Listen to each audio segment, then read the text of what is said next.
Ini merupakan Jeep yang termurah yang dijual di Indonesia saat ini. Ini merupakan crossover, tapi Jeep. Ini adalah Jeep Compass Limited.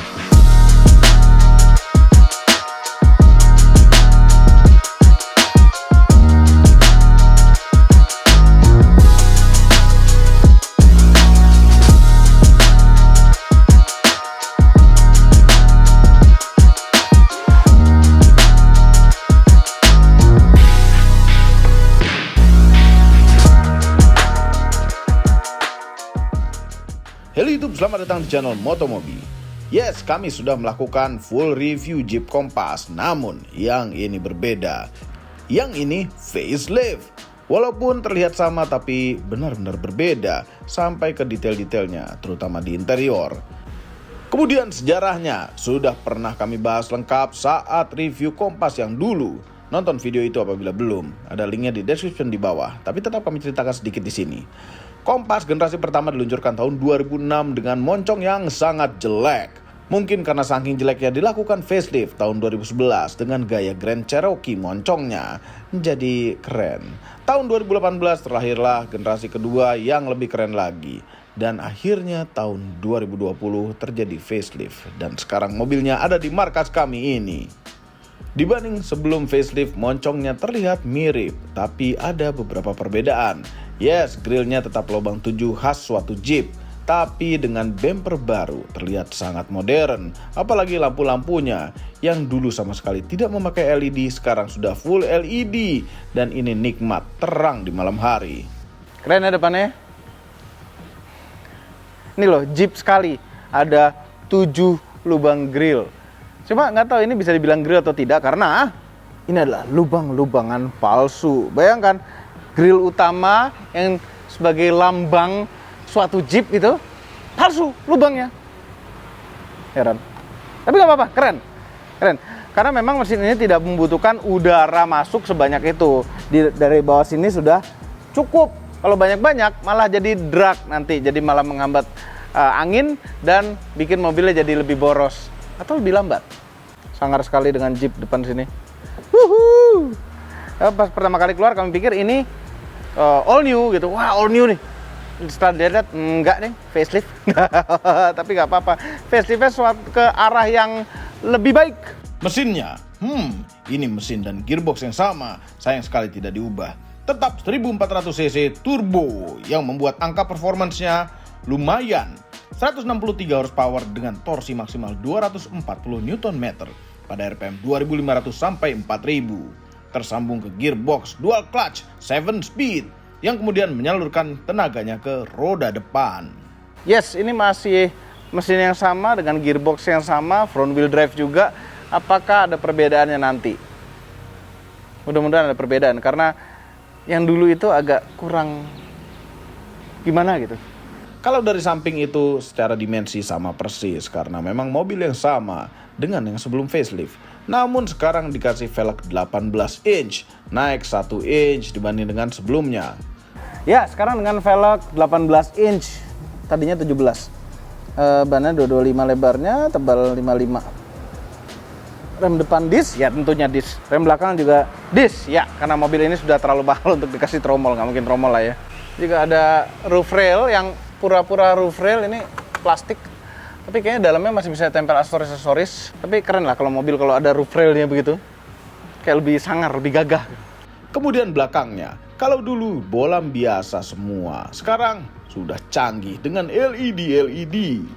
Belakangnya, ya sama-sama aja, cuma lampu belakangnya LED full. Lubang-lubangan palsu, lampu asli ada 2. Fog lamp belakang, tulisan limited. Kamera belakang. Kuncinya seperti ini. Ada tulisan Jeepnya karena ini adalah seekor Jeep. Dan ada tempat tombol itu banyak, cuma hanya terpakai 3. Lock, unlock, dan buka bagasi. Untuk buka bagasi harus tekan 2 kali.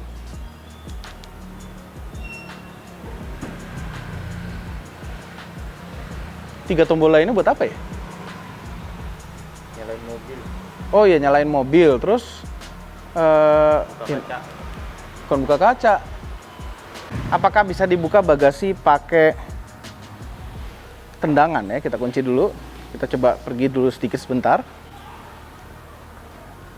Kemudian balik lagi.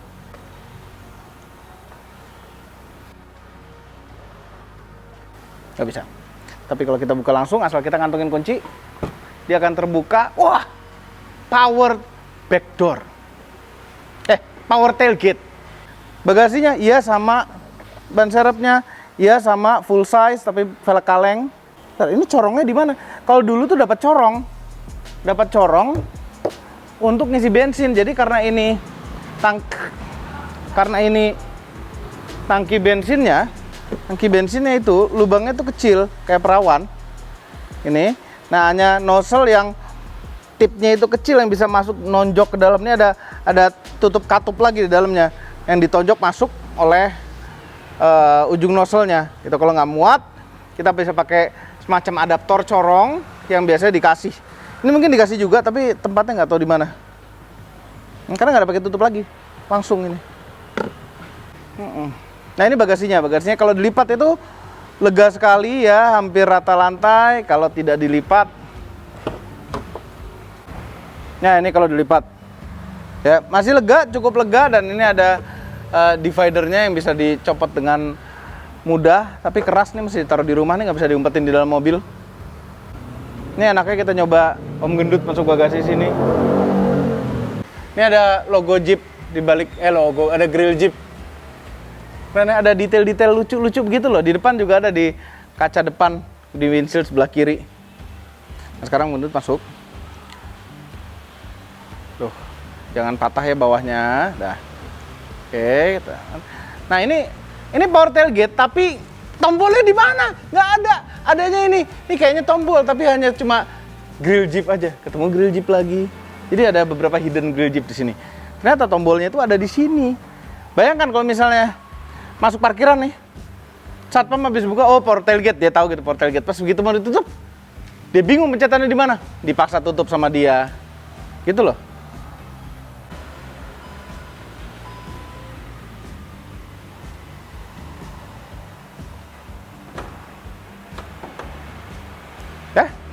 Begitu. Dia juga nggak bisa buka dari dalam. Bisa ya dengan tombol itu. Nah, coba buka, pencet. Iya, harusnya dia ngadepnya ke sana. Bisa tahu-tahu trek-trek dia ketarik. Itu kan nyampe tuh. Dah, coba. Hah? Udah dipencet? Ternyata nggak bisa dari dalam.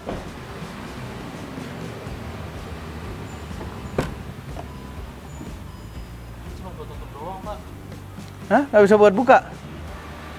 Tapi ini panahnya atas bawah nih? Enggak ya? Oh Pak, iya buka doang ini. Buka tutup kok. Coba lagi. Nggak bisa. Jadi kalau penculik ya nggak usah lewat bagasi. Bisa lewat depan kok. Coba Bapak ya? Enggak. Udah sana keluar. Nih ada subwoofernya, lihat tuh. Dan ada moncong Jeep lagi di sini untuk menandakan kalau misalnya ini adalah Jeep ya, bukan Fiat, Jeep. Subwoofer. Ini geder-geder nggak sih? Enggak lah ya. Nah, sekarang interiornya. Wah, ini interior perubahan sangat amat dahsyat sekali.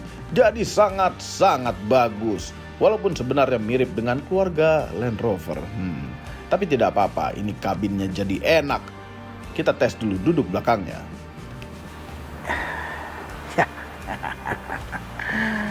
Oke, ini mobil belakangnya tuh cukup lega. Ini belakang posisi nyetir kami, tinggi kami adalah 174, hampir sejengkal, kaki masih bisa masuk ke bawah, dan headroomnya kok mentok ya? Mentok loh. Kenapa mentok? Oke, posisi senderannya bisa dimundurin aja nggak? Nggak bisa. Mentok ya kan? Ini mungkin tebel gara-gara panoramic sunroof yang keren ini. Keren ada panoramic sunroof, tapi kadang-kadang mengorbankan jadi seperti ini nih. Oke, ini bisa sih, hampir nempel tuh bisa. Kita agak selonjor dikit. Nah, segini hampir nempel. Duduknya tuh cukup tegak. Tapi dikasih kenyamanan seperti armrest. Armrest itu besar dan tebal gitu, empuk. Ada 2 buah cup holder. Di pintu ada bottle holder juga, dan tempat naro-naro. Ini juga buat pegangan nutup pintu, ada tempat naro juga, tapi kecil ya. Terus belakang bisa ngecharge. Ada 2 colokan, yaitu USB biasa dan USB-C. Nah kalau itu masih kurang, masih ada lagi di bawahnya. 12 volt power outlet dan ada colokan AC. Jadi kita bisa bikin nasi di sini, colok rice cooker, jadilah nasi. Ya, belakang sini. Terus nggak perlu khawatir kepanasan juga karena ada AC juga yang memang agak terlalu ke bawah dan lebih enak kalau diarahkan ke dengkul gitu, lebih dekat biar dengkul kita dingin. Cuma setidaknya ada AC yang bisa dibuka tutup. Nah ini blower jadi satu sama blower depan, jadi kecepatan blowernya tergantung setelan AC di depan. Ada 2 kantong di sini. Nah ini joknya semuanya kulit ya. Jadi enak kalau kulit tuh kami suka. Empuk-empuk? Tidak. Kenapa door panel belakangnya nggak empuk ya? Padahal depannya empuk loh. Ya gitulah. Terlalu mahal kalau di belakang. Tapi nggak apa-apa.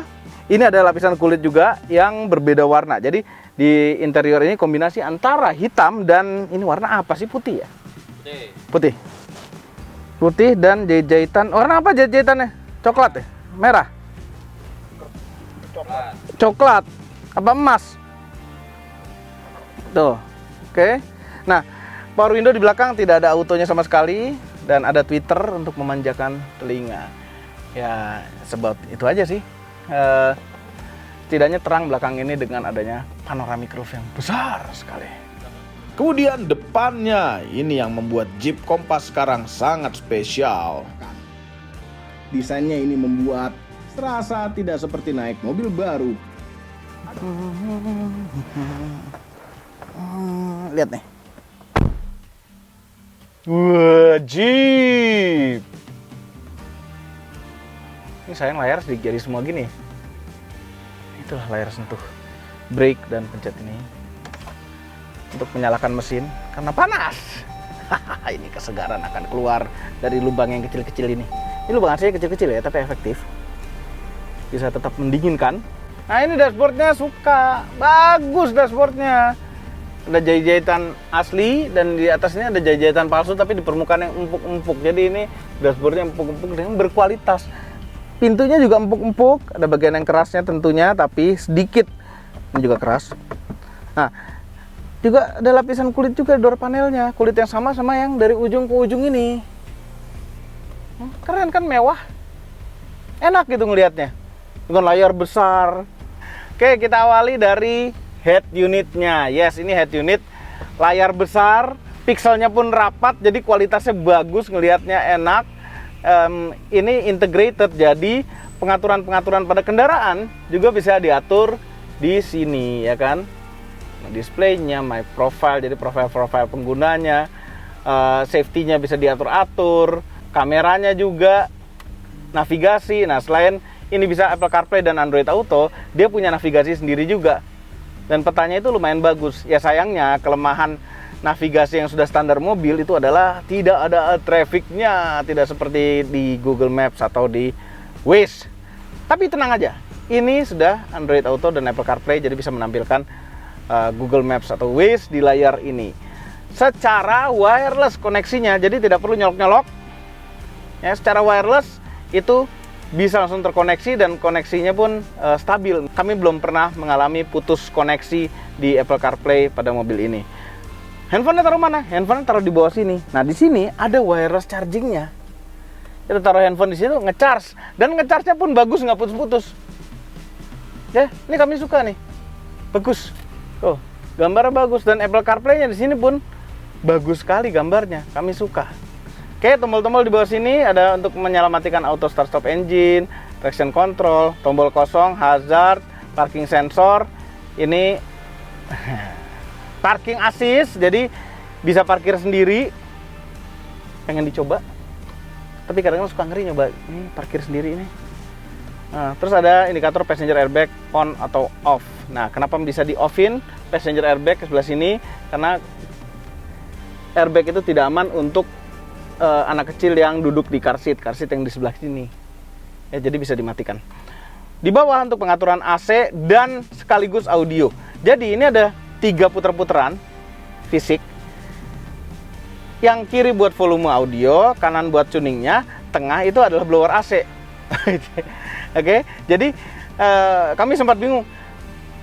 Volumenya mana? Kami pikir ini adalah volume audio. Ternyata enggak, volumenya yang kiri sini. Kami pikir ini adalah putar-putaran temperatur dual zone. Enggak, dual zone ada di tombol ini. Dan indikator AC itu semuanya ada di layar. Ya, kita bisa lihat di sini. Tuh, pengaturan arahnya kelihatan. Ya, cukup lengkap nih. Tuh, blower bisa diatur sampai 7. Ya, dingin. Dan shifternya. Shifternya ini ya normal-normal aja sih masuk giginya, nggak berasa mahal, nggak berasa murah. Nah, tapi yang kami suka itu adalah walaupun ini nggak ada pedal shiftnya, tapi kalau kita geser menjadi manual, ya ini lampu yang merahnya pindah ke plus minus ini, dan plusnya itu ada ke belakang. Jadi pindah gigi, naikin gigi tuh ke belakang, nurunin gigi ke atas. Gitu, jadi kayak mobil rally punya. Ada rem tangan jarinya, namun tidak ada auto hold-nya. Kenapa? Tanggung sekali ya. Padahal sudah rem tangan jari, tanggung sekali ada auto hold. Dan sini ada berderetan tombol kosong, yang kemungkinan ini adalah untuk pemanas dan pendingin jok, yang tidak dilengkapi di mobil ini. Audionya ini enak ya. Audionya ini pakai Alpine. Udah lama nggak denger Alpine ya. Alpine itu dulu terkenal sekali loh, Alpine. Hampir semua mobil standarnya itu dulu mobil Jepang itu head unitnya Alpine. Nah, sekarang hadir lagi di audionya Jeep Compass dan suaranya enak. Ini bisa nyambung nggak ya jauh gitu ya ke iPhone kami ya? iPhone lagi di kantor, lagi di charge. Ini mohon maaf, kami syutingnya sekarang di markas kami karena kebetulan ada space parkir. Ayo dong, connect dong. Bisa dong. Bisa dong. Iya, berjarak jauh, iya. Ada dalam kantor dan mobilnya ada di parkiran. Bisa nggak ya? Kan? Nggak in range. Ya, kemudian ke setirnya. Setirnya berubah juga. Kalau yang dulu tuh benar-benar seperti setir Fiat. Kami nggak tahu ini ada Fiatnya apa enggak setir ini. Yang pasti setir ini lebih bagus. Tapi pegangannya agak terlalu tebel bagian sini. Tapi nggak masalah deh. Selama ini adalah kulit. Ya, megang kulit mahal gitu, enak. Terus jempol juga kaya akan tombol-tombol. Jadi jempol Anda tidak nganggur. Sebelah kanan untuk urusan cruise control. Yes, ini ada cruise control. Dan kalau dipencet ini adalah speed limiter. Nah, sebelah kiri ada untuk angkat tutup telepon dan untuk mengatur instrumen clusternya yang full LCD. Jadi ini instrumen cluster full LCD.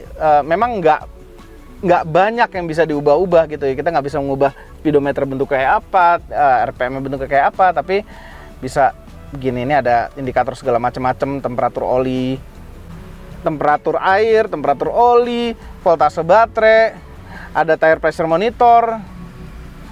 Terus ada kehematan, nih kehematan jadi 9,4 km per liter karena banyakan diem mesin nyala. Oke, konsumsi di dalam kotanya itu sekitar 10-an km per liter. Kami dapat normalnya dengan jalanan yang lancar 10,7 km per liter di dalam kota. Kalau di luar kota itu hampir 20 km per liter, atau kalau lebih santai lagi gasnya di atas 20 km per liter itu mudah karena ini konsumsinya hemat. Kembali ke interiornya, di setir. Setir itu di balik setir ada tombol. Sebelah kanan adalah tombol untuk volume, sebelah kiri adalah untuk next dan previous track. Ya, belakang ini enak nih kalau kita dipegang-pegang tuh enak. Tapi ini tidak berubah sayangnya. Ini combination switch-nya bukan combination switch yang bagus. Berasa agak murah karena tajam-tajam dan ngesennya tuh susah. Bukan susah sih, biasa aja, nggak kurang mahal gitu rasanya. Dan begitu ngesen tuh suka kedim sendiri, nggak sengaja kedim. Karena ngedimnya tuh enteng, ngesen itu keras.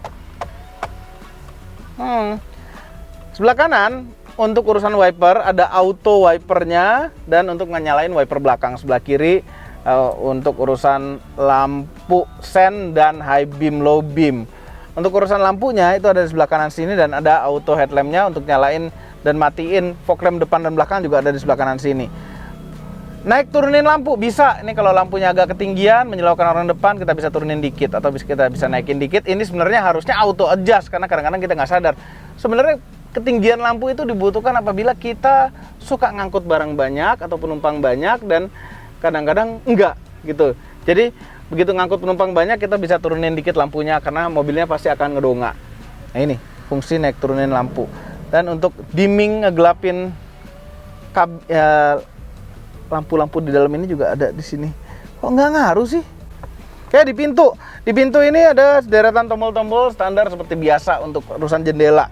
Ada lock unlock juga dan mengunci jendela. Nah, jendela depan dua-duanya itu auto. Nah, autonya agak aneh. Biasanya kalau jendela switch auto itu, misalnya kita turunin gitu ya, kita turunin sampai cetek untuk auto. Kalau ini nggak ada ceteknya. Untuk mengautokannya gimana? Tekan agak lama sehingga dia begitu auto. Naikin juga agak lama baru dia auto.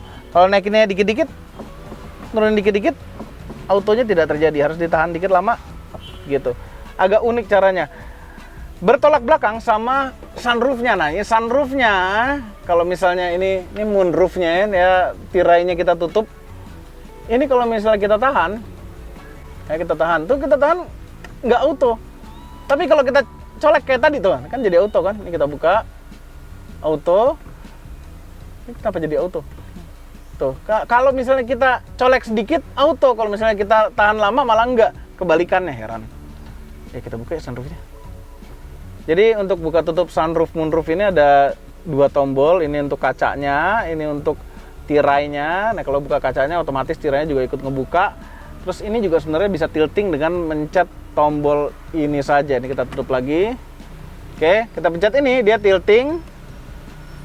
Ini ngebuka dulu sampai batas kaca yang terbuka, baru dia tilting. Tutup lagi tiltingnya, bukan pakai tombol yang sama, tapi tombol ini.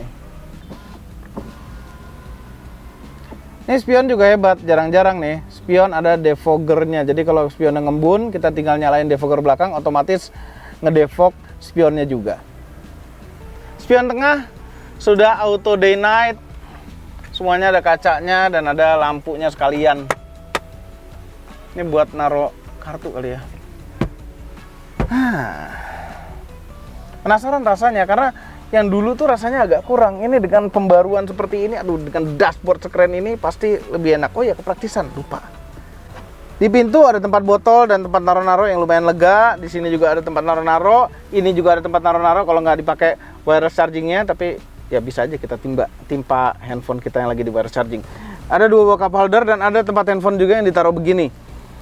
Nah, lacinya lumayan gede dan center konsolnya lumayan dalam, gede sekali juga enggak, tapi lumayan dalam dan ada, tapi sayang nih plastik, sayang sekali. Oke, posisi duduk, setir itu bisa tilt dan bisa teleskopik tentunya. Nah, kalau posisi kami pasti ditarik habis teleskopiknya. Posisi nyetir, jok itu bisa naik turun semuanya lengkap. Depan dan belakang bisa naik turun. Ada lumbar supportnya juga. Nah, pengaturan yang banyak itu indah sekali dengan adanya memori. Jadi ini ada memory seatnya. Kita simpen nomor 1. Mana cara nyimpennya? Loh. Ini memori orang. Op. Ini joknya agak keras ya. Joknya ini keras dari bawahnya sampai senderannya. Ini juga agak kurang suportif kanan kirinya. Jadi buat kami ini joknya agak kurang enak. Sayang sekali. Padahal kulit gini loh.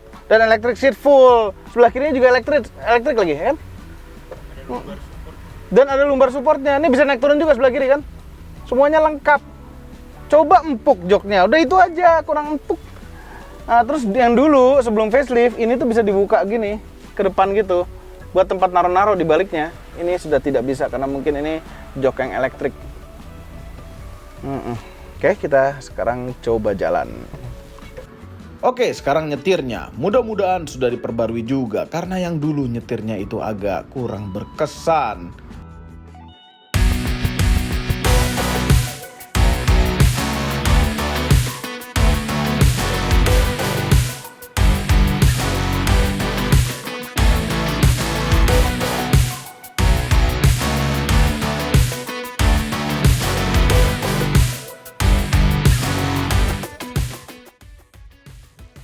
Ya, kesan pertama nyetir mobil ini terasa mewah karena dashboardnya yang keren. Jadi terasa bawa mobil yang miliaran. Namun keindahannya hanya sampai situ. Beda gitu rasanya, lebih terasa mewah gitu. Jauh sekali dibanding dengan sebelum facelift. Karena dashboard ini dan rasa pegang setirnya ini, rasa pegang setir loh. Dan kami sukanya mobil ukuran kecil ini, masuk-masuk gang di Jakarta itu masih enak, masuk-masuk jalan tikus tuh masih oke. Walaupun jalannya jalan curut ya, ini masih bisa. Cuma memang radius putarnya nggak sebagus yang seharusnya. Ini agak sedikit kurang, tapi sedikit. Belum sampai taraf mengganggu, tapi apabila radius putar lebih baik, akan lebih bagus. Nah, lewat posisi tidur seperti ini, sebenarnya lewat posisi tidur begitu masih oke lah, nggak terlalu keras, dan kita sadar bahwa kita berada di mobil yang tinggi, sehingga bantingan yang sedikit lebih keras itu sebenarnya masih oke, biar lebih stabil gitu kan maksudnya. Nah, bicara soal kekedapan, ini kayaknya lebih baik daripada yang sebelum facelift, karena sebelum facelift itu kekedapannya agak-agak lumayan kurang. Nah, ini kekedapannya lebih baik, walaupun masih terdengar road noise-nya, tapi lebih baik. Suara-suara motor tuh lebih teredam. Ya, untuk membandingkan kekedapan itu biasanya ini keadaan jendela tertutup, terus ini keadaan terbuka.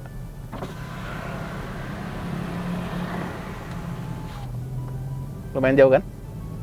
Nah, sekarang di balik suspensi yang keras, apakah ada kestabilan? Ya, biasanya kalau keras tuh lebih stabil. Pegangan, Rian.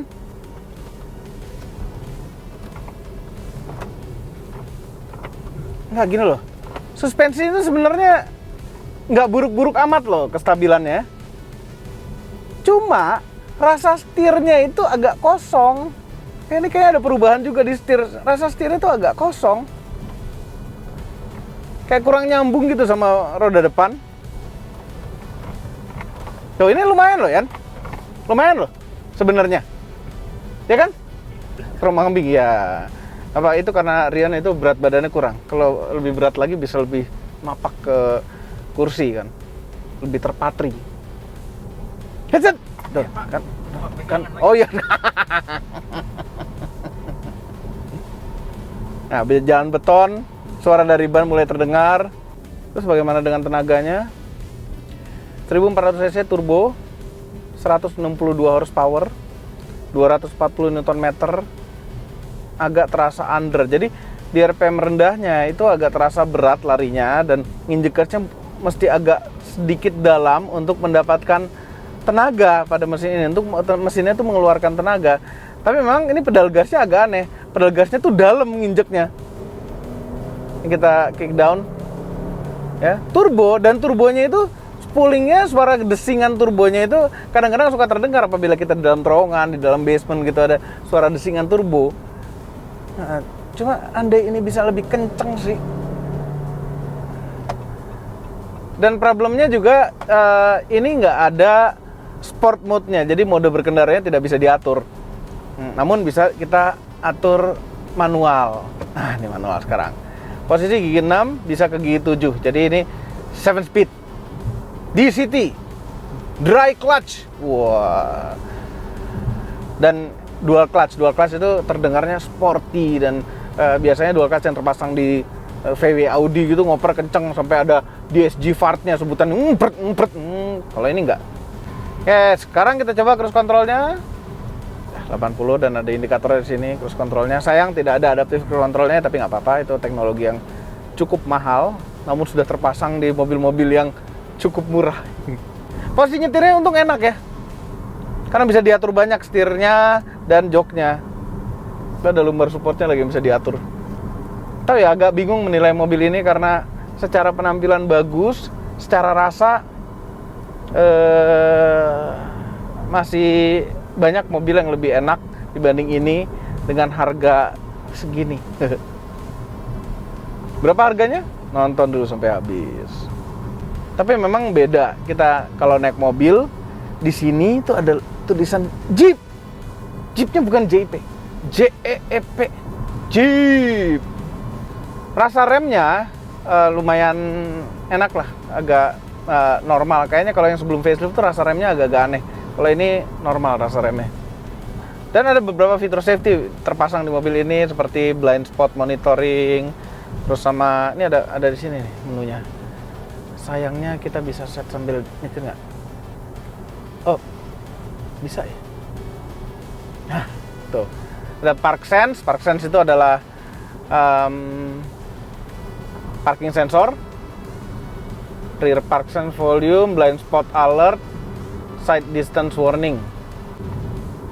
Oke, sekarang waktunya kita tes 0 ke 100 km per jam Kompas yang baru. Langsung gaspol.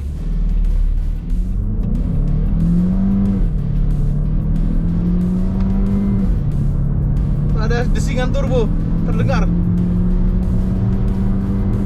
10,22. Kayaknya lebih kencang daripada sebelumnya. Sebelumnya itu dites, Bung Fitra yang ngetes, kalau nggak salah 11 detikan, 11,1 kalau nggak salah. 0 sampai 100 dalam 11,1 detik. Sekarang lebih baik, 10,22. Suspensi memang agak keras, karena memang ini Jeep. Mungkin Jeep itu untuk pria. Kami penasaran, pandangan wanita mengenai Jeep Kompas ini. Yes, kami tanyakan ke seorang wanita. Sekarang ada Revi. Hai Revi, sini. Halo. Cia. Sekarang kami ingin dengar dari Revi. Hai. Pandangan Revi sebagai wanita tentang ini. Sebagai wanita ya? Iya. Oke. Bukan sebagai pria. Oke, kalau sebenarnya nih ya, kalau di otak gue Jeep itu pasti yang gede-gede sebenarnya, yang kotak-kotak. Jadi kalau ngeliat ini rada lucu sih sebenarnya ya, apalagi grillnya. Kalau menurut gue pribadi ya, grillnya tuh kayak yang lagi nyengir gitu loh, terus pakai behel ya nggak sih?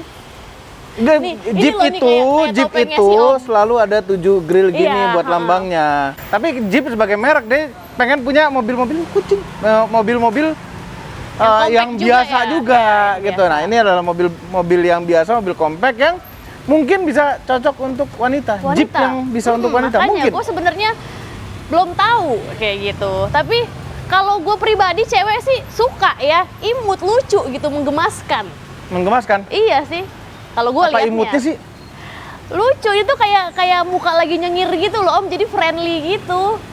Oh dia model-model yang orang ngelihat mobil tuh jadi kayak muka nih. Iya benar. Gue tuh kalau ngelihat mobil ada gambarnya dari suatu mukanya kayak gitu. Tidak semua wanita seperti Revi ini ya. Nah lihat dalamnya Rev. Benar. Ini yang fenomenal, keren tuh dalamnya. Ya nih, kerennya dalamnya? Dalamnya mewah. Mewah kan, keren Mewah, kan? keren. Nih ada kulit-kulitan, jahit-jahitan asli gitu. Joknya juga bisa di setel tuh banyak yang bisa di setel. Coba posisinya Revi gimana?